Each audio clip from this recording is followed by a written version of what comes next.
What's going on, guys? Welcome to Everything Always. My name's Michael Roman, aka Allfires, and finally, 4.5 years after his theorized debut during WandaVision, Mephisto has entered the MCU, and somewhere Eric Voss is rejoicing. We're going to break down this scene and how it sets up Mephisto for the future of the MCU. There's definitely an implication here about an Ironheart Season 2. We will talk about some of the little nuances in the scene, what make you think that she definitely agreed to a deal with the devil, and wonder how she's going to get out of this. We're going to break it all down, Mephisto in the MCU, but first, if you could grab the subscribe button, it's the best way to support us here at the channel. Thanks to everyone who's been helping grow the channel, plus it'll enter you for the PS5 giveaways. We'll be announcing a brand new winner in the next video. All you got to do is be a sub, leave a comment on this video, and stick around at the end of the video. We get into all the giveaway stuff again there. Okay, so as I briefly mentioned during the prologue, we only get to see Mephisto in human form, but Sacha Baron Cohen is such a great actor. He really does steal the show here. I love his take on how he's playing this character, and what I will say is that this is really the culmination of years of established MCU canon that starts in the original Doctor Strange, where they explored the dark dimension and Baron Mordo's bend that basically the bill always comes due. You can't access dark magic without paying a price. This was further explored in WandaVision towards the end of the series when they talked about using the Darkhold and how it would ultimately affect the Scarlet Witch. It did in turn lead to her demise in a roundabout sort of way, and we see that further explored in Doctor Strange in the Multiverse of Madness when several different Doctor Strange variants are presented to have caused their own end or the end of countless lives because of incursion. So dark magic will always come at a cost, and as we see established in some of this new canon now, the back end of Ironheart, really Mephisto is the culmination of all of this. That's why they included all of that Dormammu stuff to make you call back to Doctor Strange and think about the unnatural law, and they referenced Caecilius and the scars that he paid for using dark magic. They drew that exact connection and then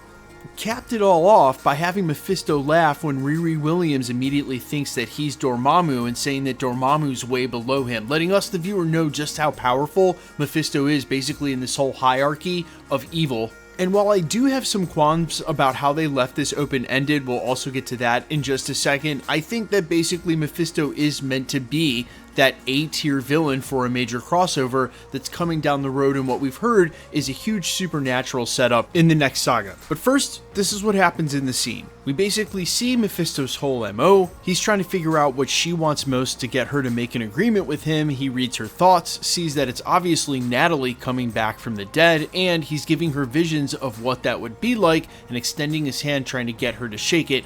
And at the end of the episode, they show Riri Williams that her shoulder goes up, she extends her hand, but they don't show her shaking his hand. They show her instead interacting and hugging Natalie as if to say, hey, that's what she truly wants. She's embracing this, but they don't show the handshake. It's meant to imply that.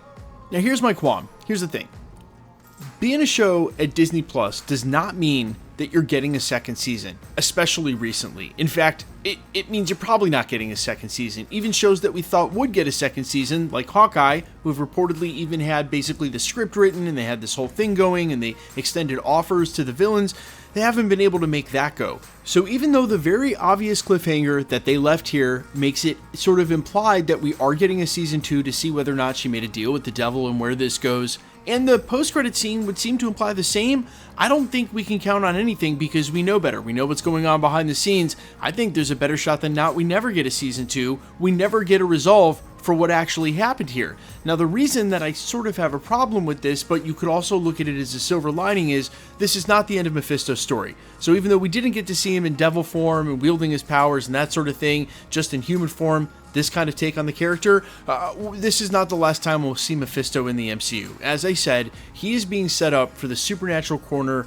of the MCU that started basically with the stuff we talked about in during this video, but really started to kick off with Werewolf by Night. Presumably will also include Blade, so we'll be seeing Mephisto again and down the road, and maybe even sooner than later, because he's also been rumored to be a part of the upcoming Spider-Man Brand New Day, which I wouldn't rule out either. This is just the tip of the iceberg. This is just the beginning of the Mephisto story.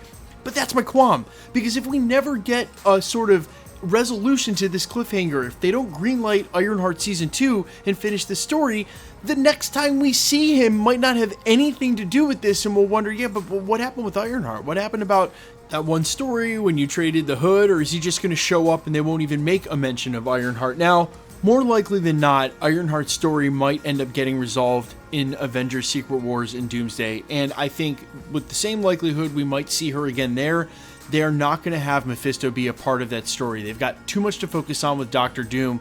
He's coming up in a future saga. Still, I think there's just too much opportunity for them to fall down here, where this was actually a pretty good series and getting exciting towards the end, and then left us with this clear cliffhanger for what might be a major villain down the road. I just think it would be, well, a real mistake not to wrap this all up. And so we shall see if there isn't an announcement forthcoming for an Ironheart Season 2, and, you know, maybe Marvel Studios has already greenlit that. That's why they were okay with the cliffhanger at the end.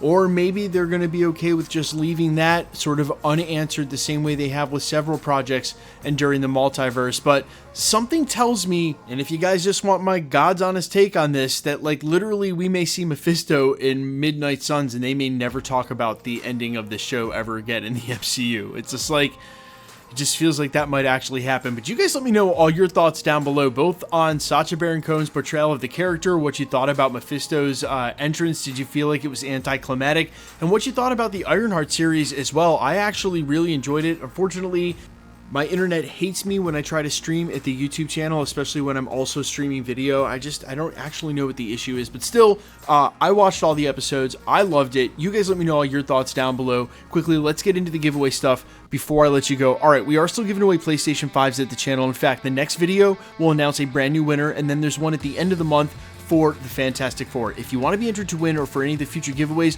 all the same rules will always apply. Hit the subscribe button because you need to be a subscriber, then leave a comment down below, and because it's truly random, the more videos you comment on, the better chance you have of winning. All winners will always be announced at the end of videos, the same way we're doing here live with my voice in the winning comment shown on screen. So please be safe and vigilant wherever they're doing giveaways. Like tomorrow, you'll see how we do it. If you should ever get spam comments, just report them directly to YouTube. They are very swift about deleting those accounts. The best way to keep up with the channel has always been to hit the notification bell with all notifications turned on. And as always, if you liked today's video, I'd appreciate it if you'd hit the like button. My name's Michael Roman. You can find me in a couple of places, Instagram and Twitter at IamFires. You can also find me on all platforms with original music under the name AllFires. And while I would sincerely appreciate you checking that out, thanks for checking this channel out. Stick around. We'll post again very soon.